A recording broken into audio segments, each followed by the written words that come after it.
So just to start off, do you want to tell us a little bit about is it Frajorden? Is that how you say it, Frajorden?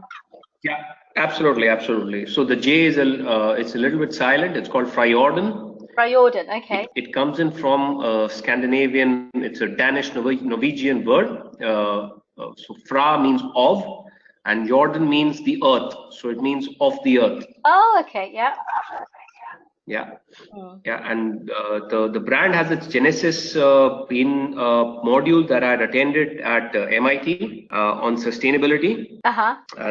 And we were working with Peter Senge and a couple of others, and trying to see what businesses can do in order to champion, in order to have conversations around sustainability in their own businesses. So just to add, so I am from a garment export business family. So we've been doing this, we've been in this trade for almost like 30 years.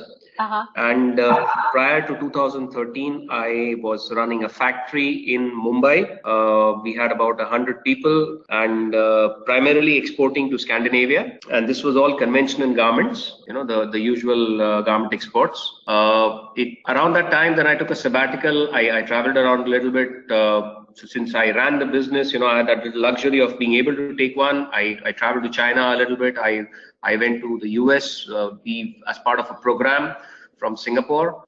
So I did a sustainability module, essentially showing us the effects. So these were all simulations, right? And we were working alongside other business owners, government senior functionaries, and looking at simulations which showed in the next 50, 100 years, the 2-degree change, you know, the havoc that it would bring across the world. And that was really scary because it showed Bangladesh and Mumbai and all of these cities going under, right? Because the sea level is rising up, and it's really scary. So that kind of really hit. As part of the module, I made a declaration that I would have conversations around sustainability in my business back home. And that's where started my journey with sustainable fashion. So I launched my label the next year at the Ethical Fashion Show Berlin. I was also the design discovery at Inatex the subsequent season, and been building from there slowly, essentially. And again, as part of more so of the sustainable fashion scene, it's all about relationships, building relationships, and I'm slowly working my way to having more relationships across the spectrum, primarily focusing on Germany as well as Scandinavia.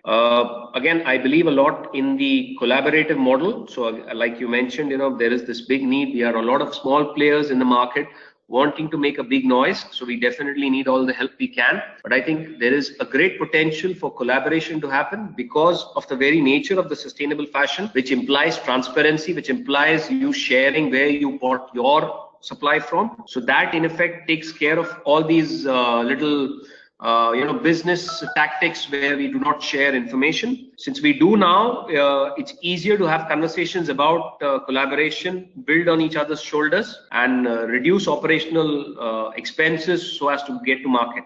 So that's where my thinking is all about. Yeah. Oh, great. Yeah. So Frajorden is your label.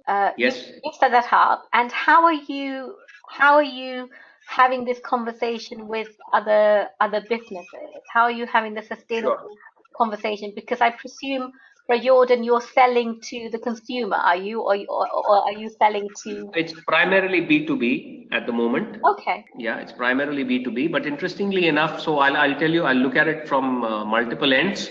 So firstly, I'll start with the original promise that I started with in terms of having conversations back home. So in Mumbai, again, we have a nascent community coming together, focused on sustainable fashion. I am in touch with multiple brands here who are recent launches, who are working across various product lines. Name vegan leather, name your knits, name recycled shoes, named recycled bags. So upcycled products made from fabric leftovers or old clothes. So all of these businesses are people that I've reached out to, I have developed relationships with. So that is one aspect in terms of having conversations.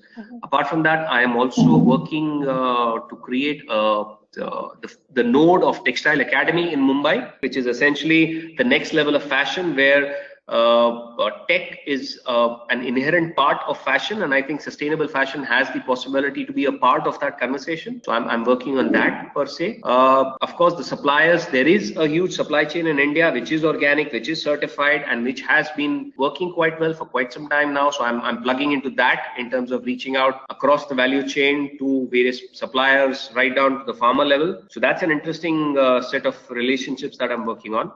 In terms of the market, of course, my primary go-to has been the fashion fairs. So I've participated in Ethical Fashion Show, in Innertex, in the Gallery Düsseldorf, as well as SIF, that is the Copenhagen International Fashion Fair. So these are the places where I'm reaching out to consumers, to B2B, to businesses.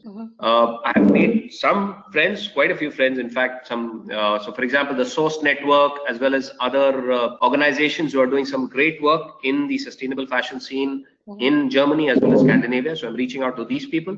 It's really early stage. I am a startup in that sense, and I'm not really selling a lot, but I am developing relationships. So yes, I'm having a lot of conversations, that's for sure. So looking at your design, are you the actual designer of No. of the brand? No. I have been working with Priyanka. She's the designer for since the brand originated.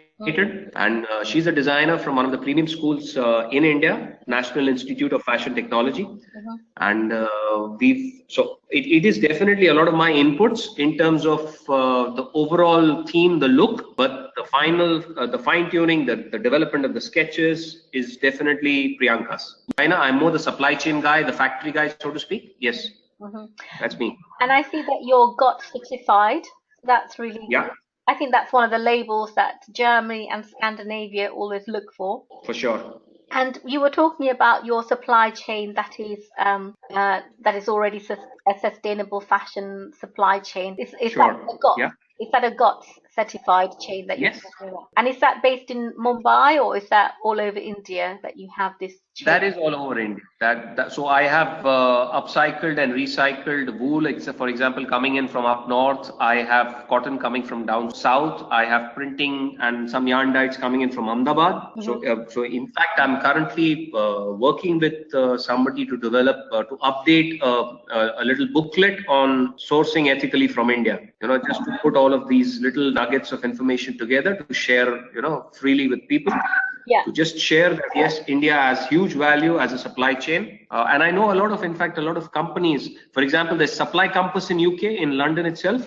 So they are essentially UK and India based, and in fact they're a funded business, and they are not just focusing on apparel. They are focusing on everything in manufacturing in terms of sourcing from India, and they definitely have ethical fashion also, I know, and I know a couple of other B2B portals like these, but then again it's again a lot of relationships, a lot of trust which is still to be built up. And when you're talking about collaborations, what kind of collaborations would you like to see with other brands? So that essentially is open wide. So it could be in any way. It could be simply as a supply source, a transactional one, to actually working together to develop new products, to sampling, to developing their supply chain, to wetting that, acting as their outpost in India. I mean, there is no limit to in terms of that. In fact, the easiest one, of course, is sending those their decision makers or their interns, any of those people coming down to India using the factory as a resource while they establish their supply chain or do their designing XYZ, whatever, so that is what I'm looking at. It works the other way also. So I'm also, in fact, currently I'm collaborating with a student in Germany with whom I'm developing a capsule collection, and it's all my cost. She brings in her expertise in terms of helping me select the right fabrics or the right channels to go after. And this is, again, these are a little ad hoc. There's no formal strategy there per se, but it's more on trust-based individual level. So those are the collaborations. The important thing to understand here is when I say a collaboration, I'm talking in terms of a relationship is not a transaction. Because if it were a transaction, then I'm just acting as a service agent. I'm just providing a service. So I'm more interested in working with designers who are just coming off school, for example. I want to grow with them. right? Rather than work with established brands, because established brands essentially have their own supply chains all set, right? Number one, it's very difficult to break into that. And number two, I'm not really interested because those relationships are already built. They already have their relationships, right? I'm more interested to have organic relationships with the next level of people who are coming into the industry. Okay, yeah. Yeah, so in fact, I'm open to them having their own brands. Or collaborating on a brand together. See, because since the supply chain is transparent, right, it doesn't matter, whether it's their label or it's my label, because, the supply chain is clear. Everybody will know that it's made at this factory in Mumbai, right? So I am getting my recognition. And what essentially is important is that we grow together as a team. Yeah.